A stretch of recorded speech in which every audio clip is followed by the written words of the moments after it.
करुणालयं नमामि भगवत्पादं शङ्करं लोकशङ्करं शङ्करं शङ्कराचार्यं केशवं बादरायणं सूत्रभाष्यकृतौ वन्दे भगवन्तौ पुनः पुनः ईश्वरो गुरुरात्मेति मूर्तिभेदविभागिने व्योमवद्व्याप्तदेहाय दक्षिणामूर्तये नमः गुकारो अंधकारो वैरुकारस्तन्निवर्तकः अंधकारनिरोधित्वाद् गुरुरित्यभिधीयते।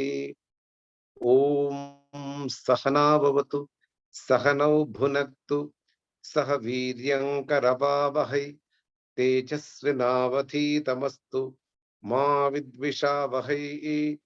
ॐ शान्ति शान्ति शान्तिः। Namaste, all of you. We are in the second class of introduction of Bhaja Govindam. I already mentioned about the human goals and about the two sections of Vedas. And I told the first section deals with three human goals: dharmam, artham, and kamam. And most of the human beings are behind this artha and kama. And also I mentioned in the last class about the significance of the human birth.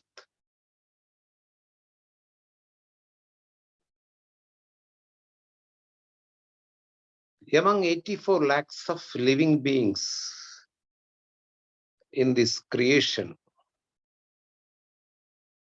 human being is considered as one of the most valuable birth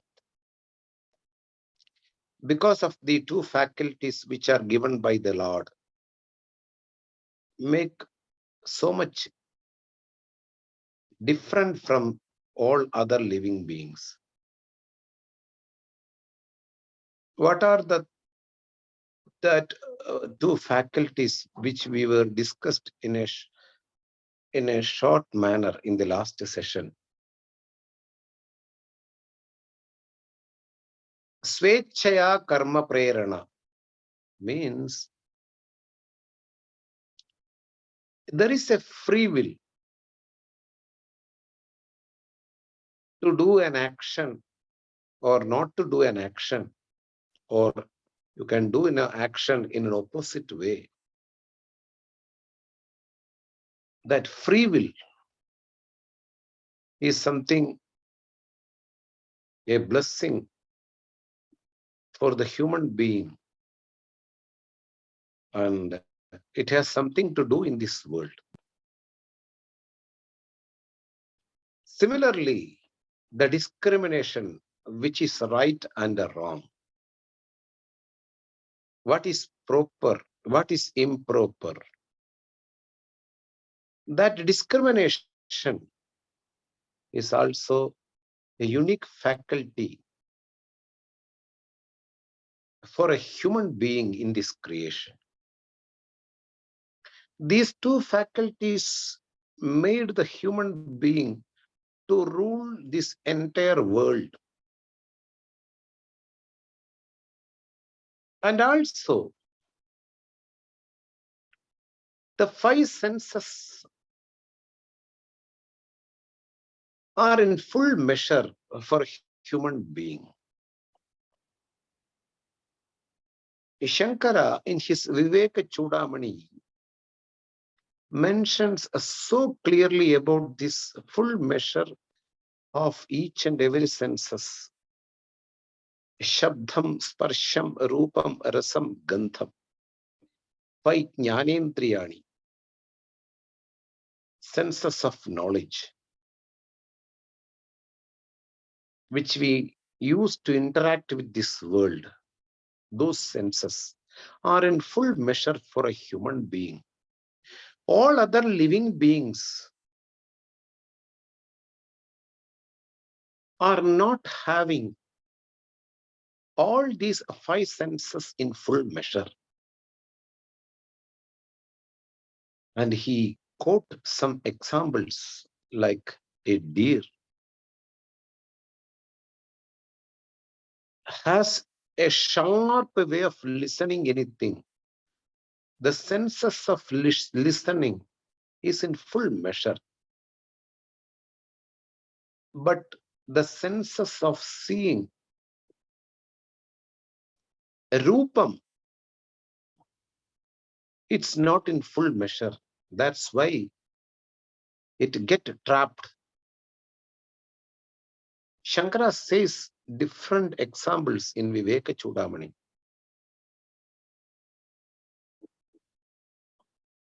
Quoting different living beings which are having only one senses in full measure. All other senses are not in full measure. They get trapped. They fall in tragedies while living. So what to talk about a human being who is having all five senses in full measure?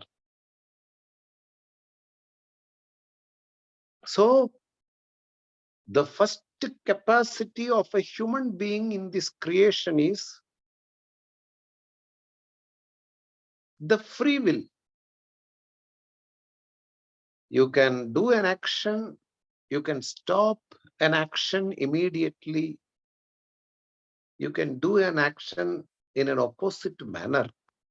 That's why only human being does suicide. No other living beings in the world will not do suicide. Why? An action of living sometimes get frustrated in our life. Sometimes everything goes in wrong manner, in a wrong direction. The person himself or herself feel not to live in this world and they choose to stop their life. No other living being in the world will not kill themselves. Only human being, because of free will. Kartum shakyam, akartum shakyam, anyata va kartum shakyam. Shankara's words. In simple way, the free will. I told in the last section, when we put mala for Shabarimala in Kerala or some other places, those who are addicted even for eating meat or fish daily will stop immediately after putting this mala, and they follow some routines for 41 days to go to Shabarimala. The whole lifestyle they can change in a second because of the free will. And discrimination, of course. Because of discrimination only, we have manners, we have customs, we have a lot of do's and don'ts in our society, in our family, in a group. Wherever you go, wherever a group of human beings are there is a custom. There are rules to be done and not to be done. It may differ from one religion to another religion, but there are rules and regularities. Because of this discrimination, one should not do this because of this thing. One should do this because of this thing. This is something very important. Discrimination is a very big thing. I will explain more. Then only Bhaja Govindam you can enjoy and you can get the full deep meaning. Because the whole Bhaja Govindam is centered on discrimination and dispassion. So, discrimination and the free will and the full measure of all these five senses made the human being to rule this world. But there are some defects also. A human being having all these senses in full measure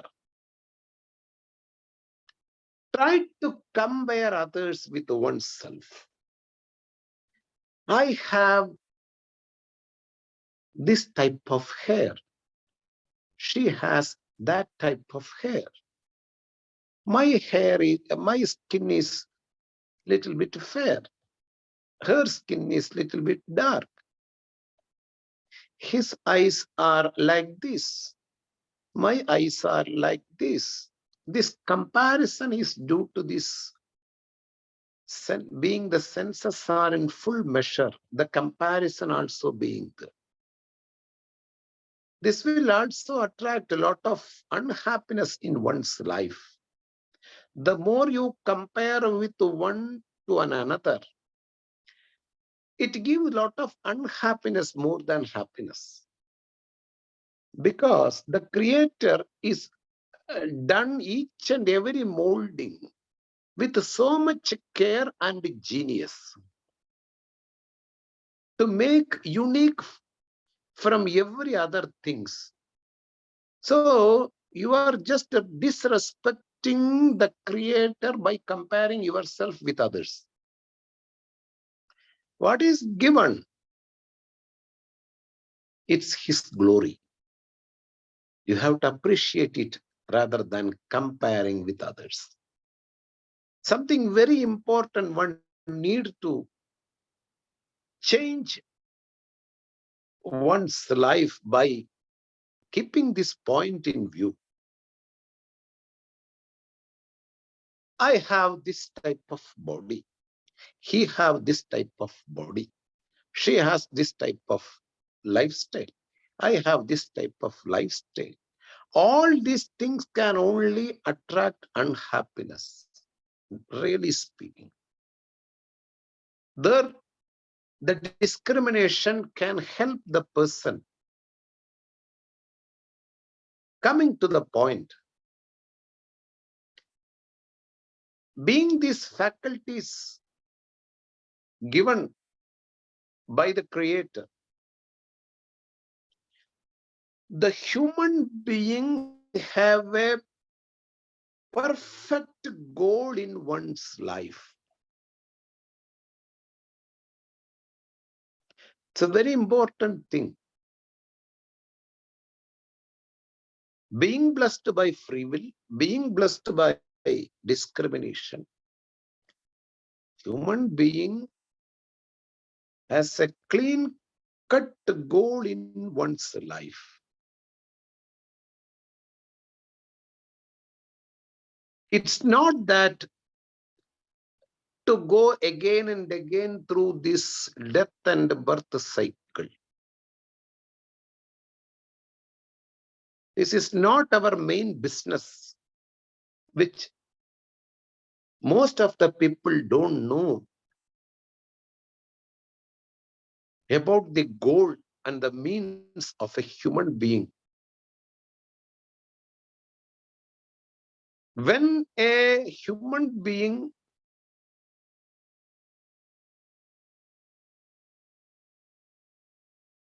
is informed about this goal,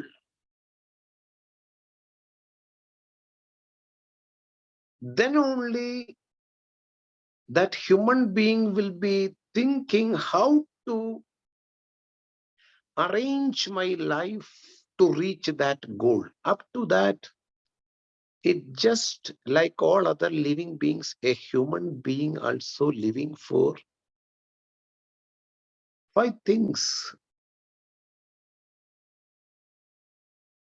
Bhakshanam, food, vastram, clothes, parpidam, shelter, nidra, good sleep, maithunam, good sex. These will be the 5 targets of a human being unless they are informed.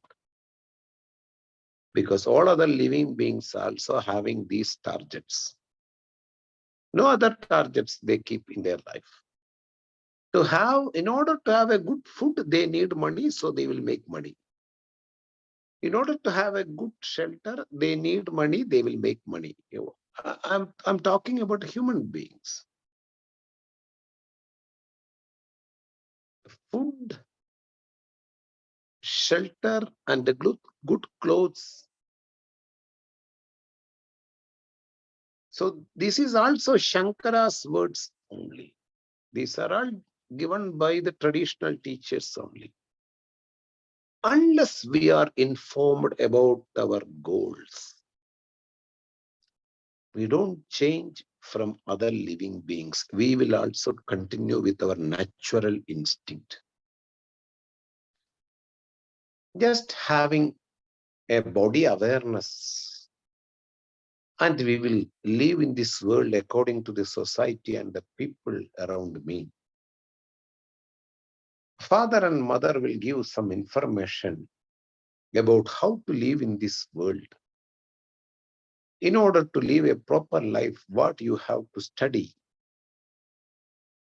what you have to do in your life, as though we have done in our life. Follow us. You do this, you become a doctor, and you will have a lot of money. Or you will become an engineer, you will have money. If their parents somehow got a traditional teacher in their life, they may tell to their children, please study, make a spiritual base in your life so that you will not get shaken at any point of time in your life. All other studies are made on this spiritual base. This spiritual base will only make you how to live in this world without hurting, without harming, and reach the goal properly. Suppose they are not informed by a traditional teacher, they will also follow what society, the majority, is following in this world. So, human goal will become only artha and kama. Get something, a desirable thing in one's life and enjoy artha and kama. Apart from this, we have listened from traditional teachers, Chaturvitha Purusharthani. 4 Purusharthas, human goals, which I already mentioned, the 3, which is connected to the first portion of Veda, Karma Kanda.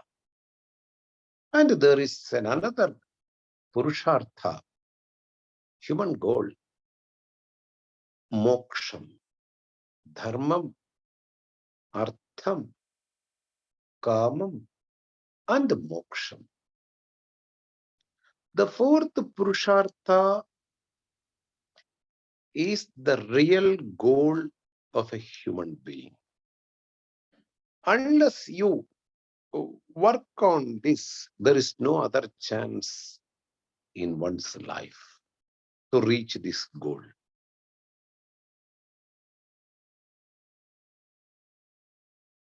No other living being work on moksha purushartha.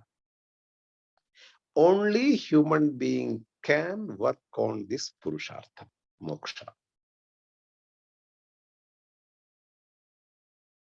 What is moksha purushartha?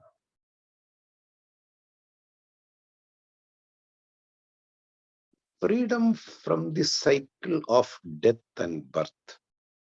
This is the first meaning of moksha. Remember that apart from Hindu religion, all other religion mostly don't believe in a rebirth. So this is a big problem also.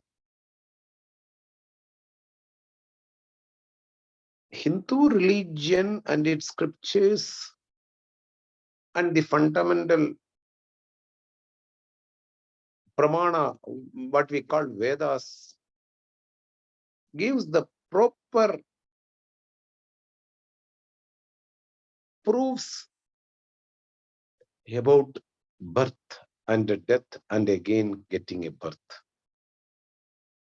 So rebirth is there. One will die. After that, it will go into another body. Pullagi, Pundagi, Puluvaki, Maramaki, Puliyai, Varavaital. Even the traditional gurus used to inform in their own languages about this rebirth. If you don't work right now to reach the moksha purushartha, there is no other chance after leaving this body. We may enter into another inferior body, which will not be capable of listening about the moksha purushartha.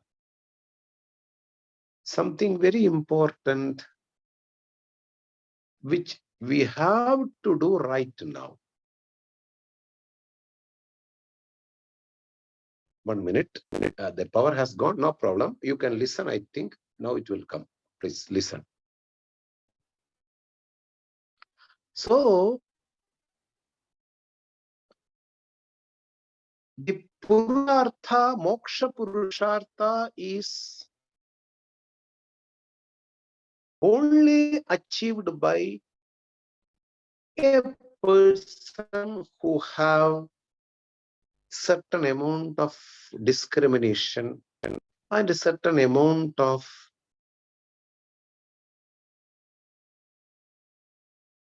dispassion. I will give you a bit more meanings of moksha, the Purushartha. You may be knowing still, for the sake of entering into Bhaja Govindam, and as an introduction, we need to know what is moksha. The word moksha comes from much, to be free. The Sanskrit root much. To be free. From what? One I already told you, to be freed from the birth and death.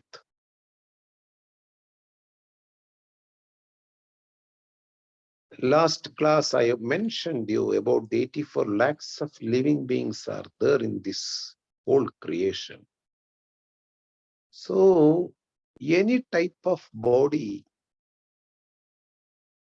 one will be entering after this human birth. According to the karmas, the actions which are done in this birth or in the previous births, those results will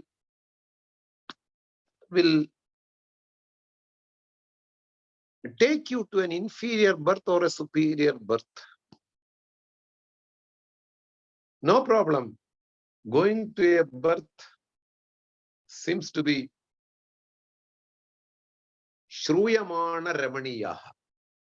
While listening, it still is charming or seems to be very good, Shruyamana Ramaniyaha. Going to a superior birth, to be born in a wealthy family or in the Indraloga or any other place. But the point is, you have to acquire punya here. When you acquire punya and when you go to this superior births, you have to come to enjoy the paba also, to suffer. You cannot only choose punya. You have to take both punya and papa. Punya means conducive situations due to our actions. Papa means a birth or a situation with a lot of pain and sufferings. So going through this cycle is not so easy.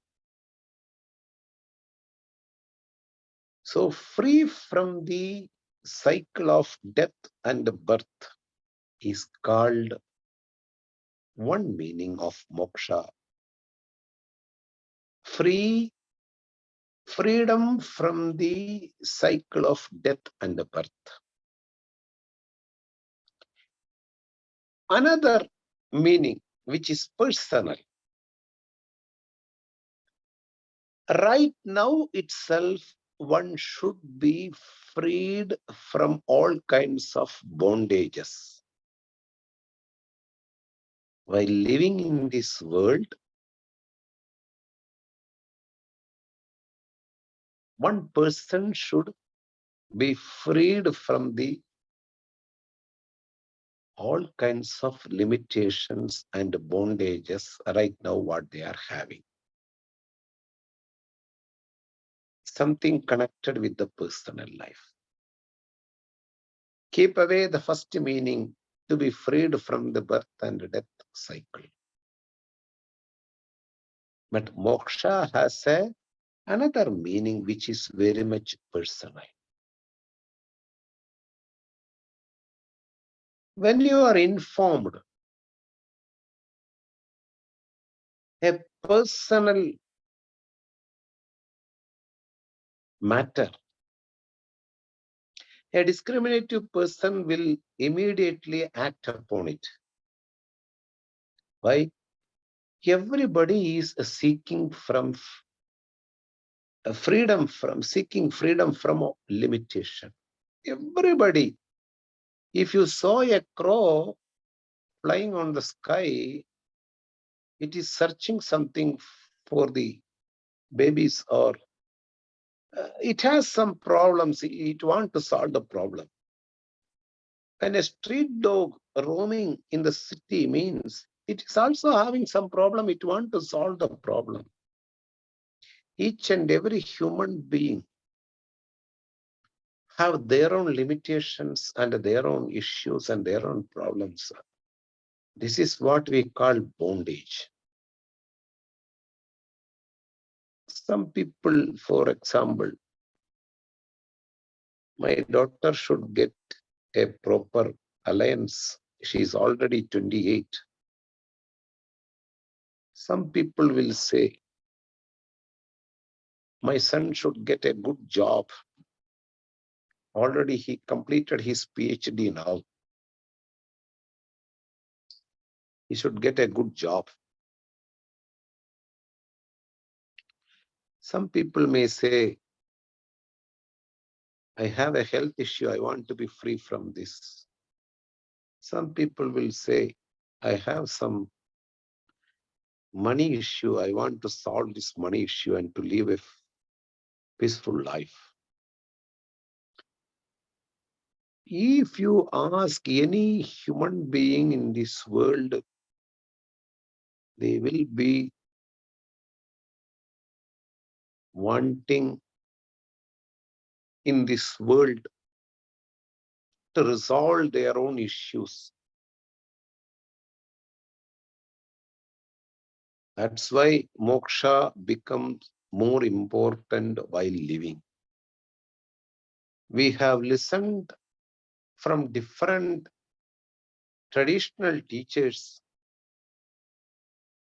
going to Vaikunta, Vishnu Loka, where Perumal is laying in the auspicious serpent, Ananta Padmanabhan, Perumal, is also considered as moksha or mukti. Some traditional teachers may highlight going to Vaikunta or going to Kailasa or going to Merupitham, where Shakti is residing with all his power. All we have listened from different traditional teachers who belongs to different stream of devotion and bhakti. These are all relative moksha. Still, you will be having certain issues which I told. When we reach heaven, there will be comparison. There will be differentiation for each and every living being according to their actions, what they have done.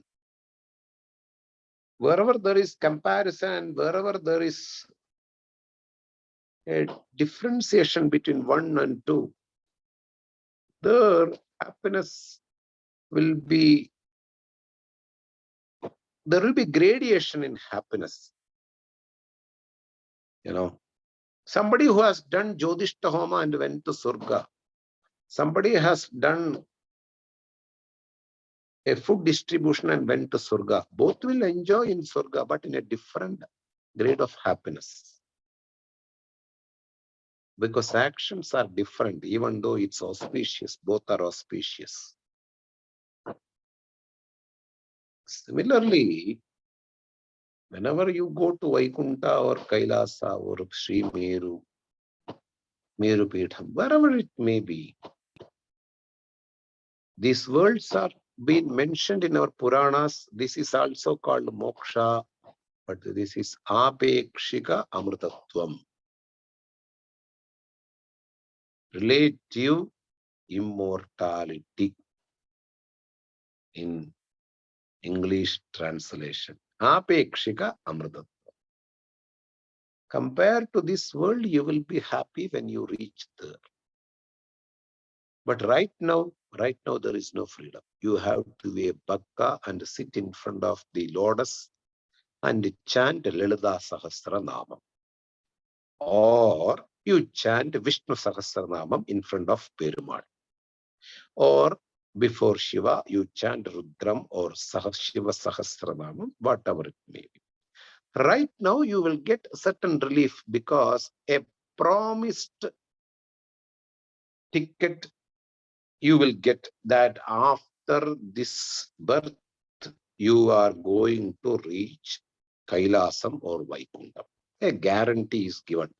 That will attract a certain amount of happiness. That's all. But you are not free at all. Your problems are always around you.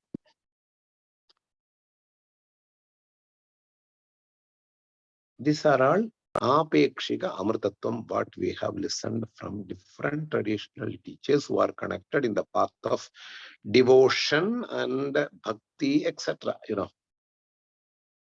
But we are talking about the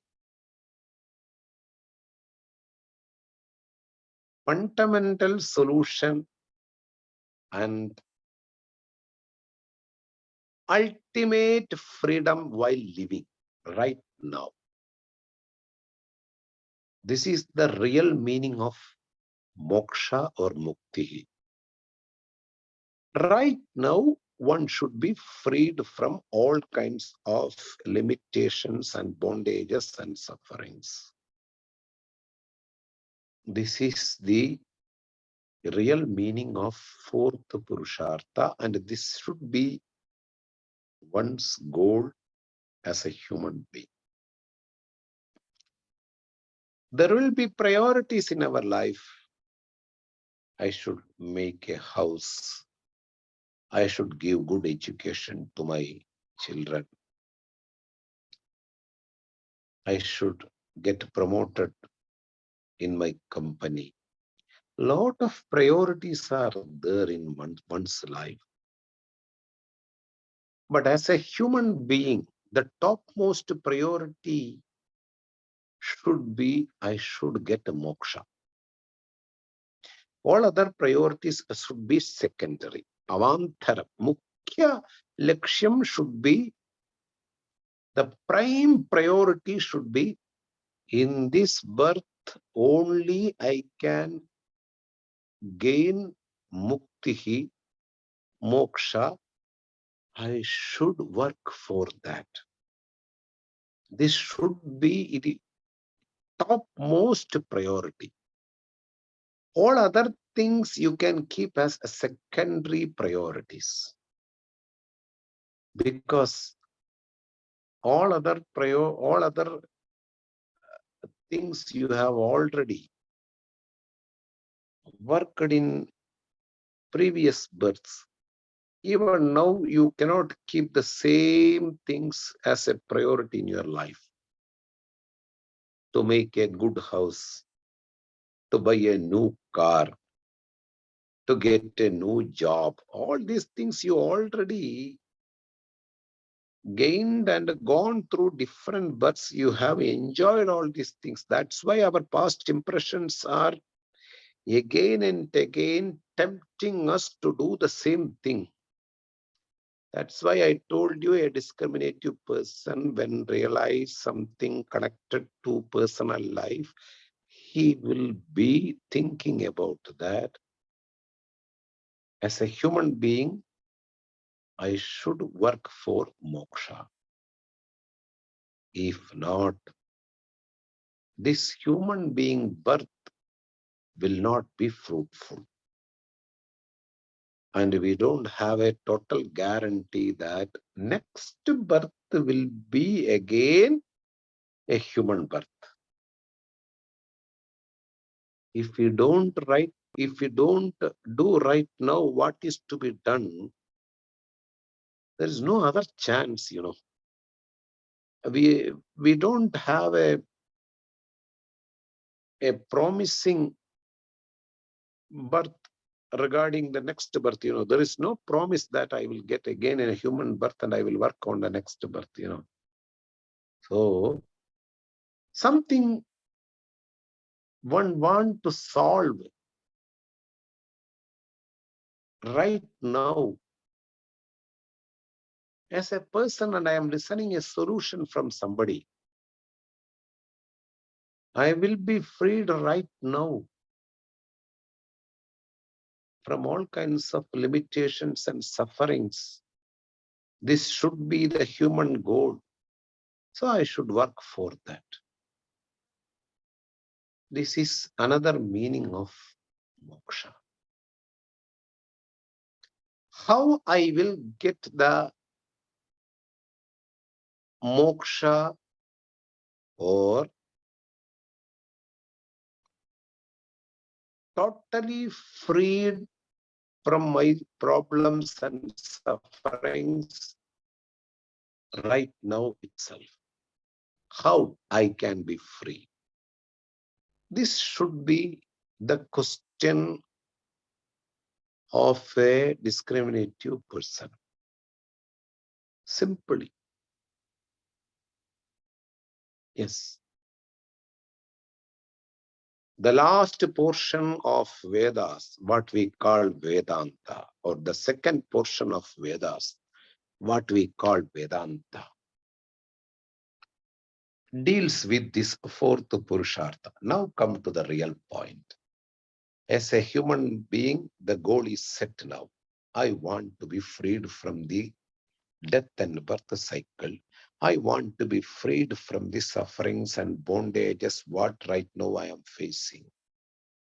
What is the real solution? What is the real means in order to reach moksha? Now I will introduce the second portion of Vedas. The second portion of Vedas are called Vedanta.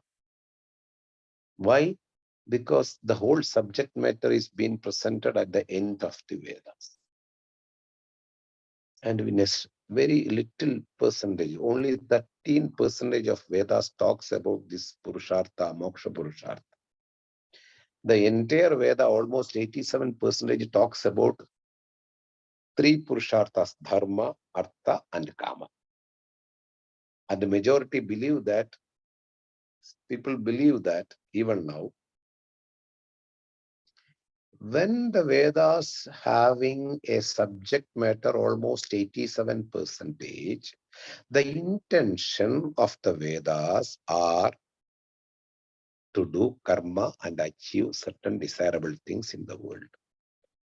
Because everybody follows the majority, correct? Majority is the criterion even to buy a product. Majority of the people buy surf, so that I also buy the surf. Lot of washing powders are available in the market, but I go with the majority. Really speaking, each and every product, even a mobile phone, most of the people used to buy this, so I will also buy this. Majority will only suit in an empirical dealing. Even to elect a president or a secretary, you can go along with the majority. But when it comes to your personal life, majority will not suit, Majority is only to deal with the society and the empirical dealing. Because when you are a discriminative person, you don't go with the majority. You don't follow the majority. You follow what is right to me. Something very important. Don't think that whenever you take a decision, always go along with the majority. No. If you are a person who has proper thinking, if you are a person of discrimination, you have your own ideas. You are owed for the society. You don't follow the society. Being owed is not a problem. Being owed is a feather on your cap, Become an owed. Why? Because you have discrimination. These old people are being honored after their death, They will become Mahatma for others. First of all, they will call them as a mad fellow. He is not coming to this. When we come to know the entire picture of the person, how they live and what they are doing, really speaking, majority of the people come to know this only after their death. While living, they don't have any idea about the person's lifestyle or what they are doing in their entire life. So, becoming an ode is not a problem. If you are a discriminative person, your opinion will be totally different from the society and the majority. Nothing wrong on that. And moksha is meant for this type of people who have discrimination. Manushyanam sahasreshu kaschit yatati siddhaye yatatam abhisiddhanam kaschit mam vetti tattvataha. Lord Krishna says in Bhagavad Gita, lot of people work on this spirituality and this spiritual path. Only one or two may be realizing me as it is. Who am I? And also, in the life of Krishna, if you analyze, Krishna have a lot of devotees and bhaktas, those who come and ask for certain things and he will give as a blessings. Even now, bhaktas are many. In the entire history of Krishna, entire life of Krishna, only two disciples are there who ask really for moksha, for the knowledge. One is Arjuna in Mahabharata, and other is Uddhava, the manager who is in the Bhagavatam. All other people are just devotees. Majority even now are devotees, They ask in front of Lord Krishna and they will get from him. Because they are interested in worldly things and they are happy with the pumpkin and car also.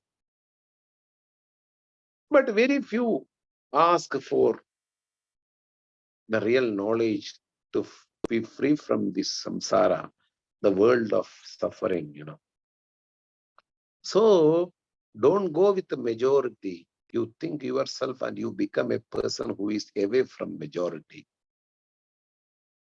So Veda also talks about majority of karmas in order to include all the living beings in this world so that everybody's desire can be fulfilled. That's all. But there is a portion, very small portion, the second portion, what we call Jnana Kanda, the portion of knowledge, that talks about something very different from the karmas and its desirable things. There only the Purushartha, the fourth Purushartha, moksha, is being elaborately discussed. Jnanadeva Kaivalyam. Through knowledge only one can be free, because the whole bondage can be told in one single word is an error or a mistaken identity. A mistaken identity thinks oneself that I am not free. I am subject to pain and sufferings. I am subject to death. I am subject to certain amount of sorrows and depression and frustration. The whole sufferings are due to three issues. Whole sufferings can be due to three issues, Ajnanam, ignorance; Vipratipatti, mistaken identity or an error; Samshayam, or a doubt about oneself or about the not knowing of the real nature of a human being. This is the real issue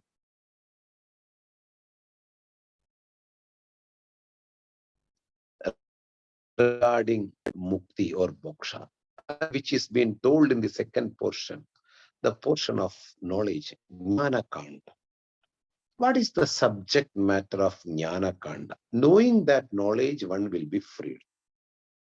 This is the announcement of the Vedanta. Knowing this, one will be freed from this samsara, the bondages and suffering. This is an announcement. A sentence which is echoing different meanings. By knowing what? And for knowing, in order to know, what should I do? What are the things in order to receive the knowledge from myself, from my side?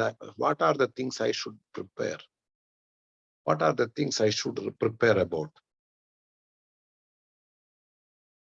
Very important questions may arise, because a discriminative person only enter into the last portion. All other majority of the people are happy with the toys given by the Vedas, the first portion. But a discriminative person who is really want to be free from the world of sufferings, who is a seeker, in other words, seeker of freedom, mumukshu. In Sanskrit, they call him mumukshu, a seeker of freedom, who is want to be free from all kinds of bondages and sufferings. He will think about the things in order to be free from the sufferings and pain, in order to be free from the birth and death, samsara, the cycle of death and birth. What should I do? one should receive this knowledge, glorious knowledge, which is presented in the last portion of Vedas. How I can understand this knowledge? As an ordinary person who just go to temple and go to my duties and comes and live a life, family life, as an ordinary human being, how I can enter into this last portion of Veda, what we call Vedanta? And what are the preparation as an ordinary person I should prepare to know this knowledge? From whom I can get this knowledge? All these questions arises if you are a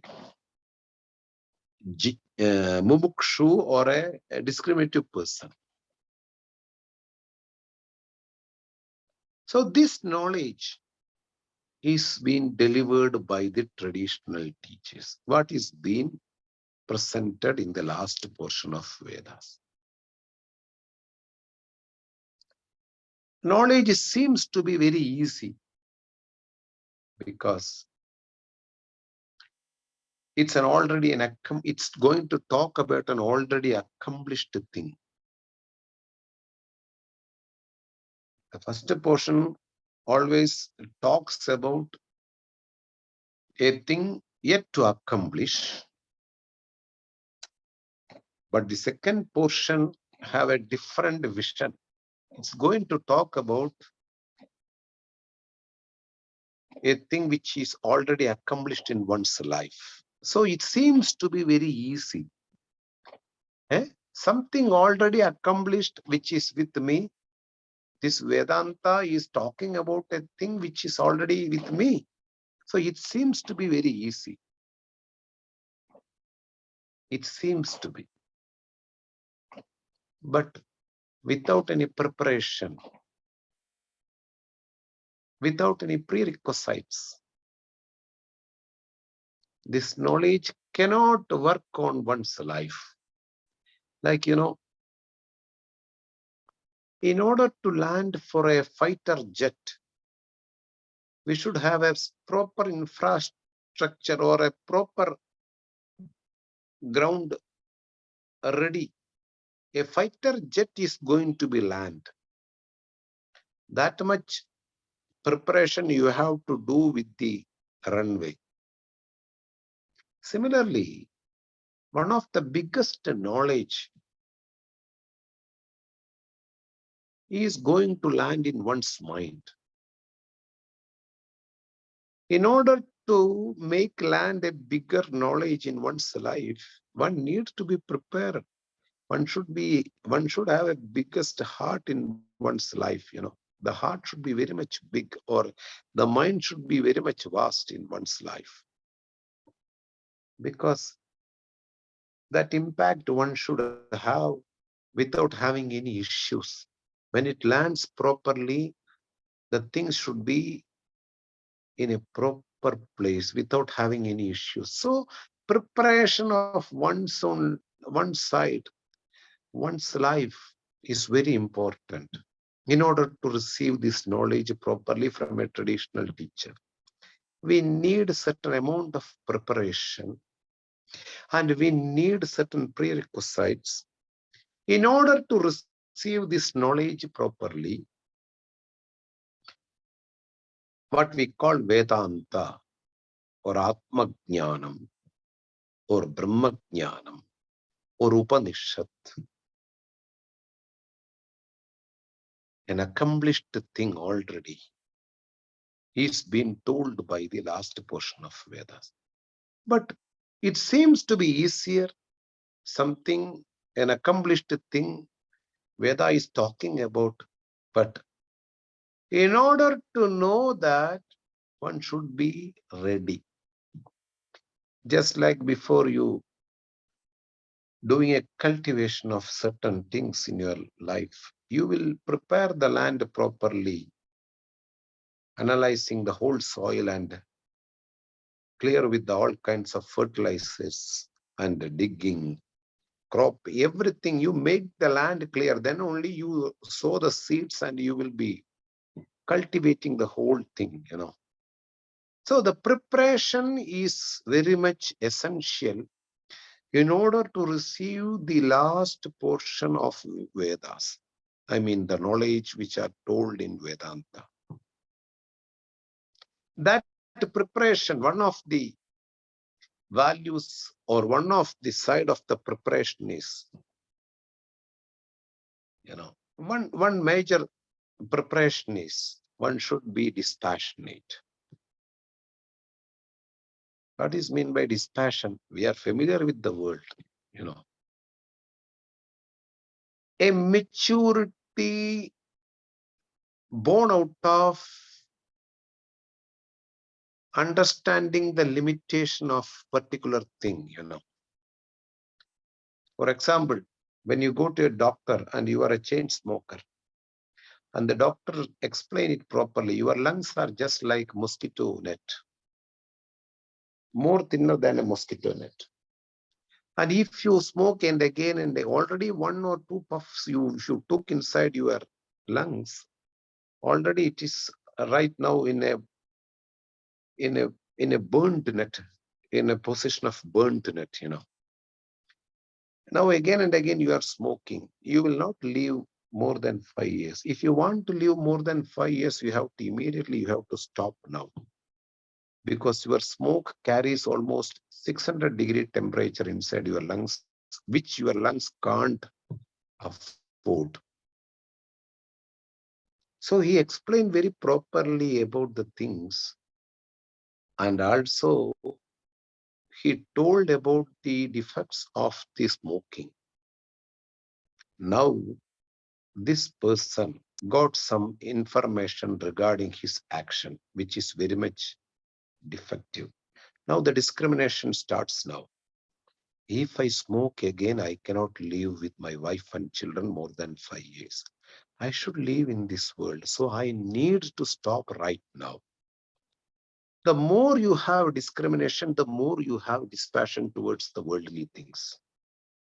If you come to know the limitations and the defects of the worldly things, what we are enjoying, what we have kept as our priority in our daily life, if you come to know, you will have a certain amount of dispassion towards the worldly things. The entire Bhaja Govindam is centered on dispassion. The value which is very much essential to make the mind clean in order to receive this knowledge. The entire Bhaja Govindam is centered on making a person making a person more mature and to see the world more discriminative way, or creating certain amount of dispassion in one's life through certain slogas. Really speaking, discrimination is a supplement for the dispassion. Both go together. The more you are discriminative, the more you have dispassion in your life. And the whole treatise, this Bhaja Govindam, written by Shankaracharya, has one central theme, dispassion, and which is a bigger value for the readiness of receiving the knowledge, and which will continue in the next session. Thank you, all of you. We are going to meet in the next Saturday, 4:45 p.m. Namaste, Vinayaji. Om Namah Shivaya. Thank you, sir. Doing the prayer. Om Purnamada Purnamidam Purnat Purnamudachyate Purnasya Purnamataya Purnameva Vashishyate. Om Shanti Shanti Shanti. Harihi Om Shri Gurubhyo Namaha. Harihi Om. See you next class. Om Namah Shivaya. Hari Om.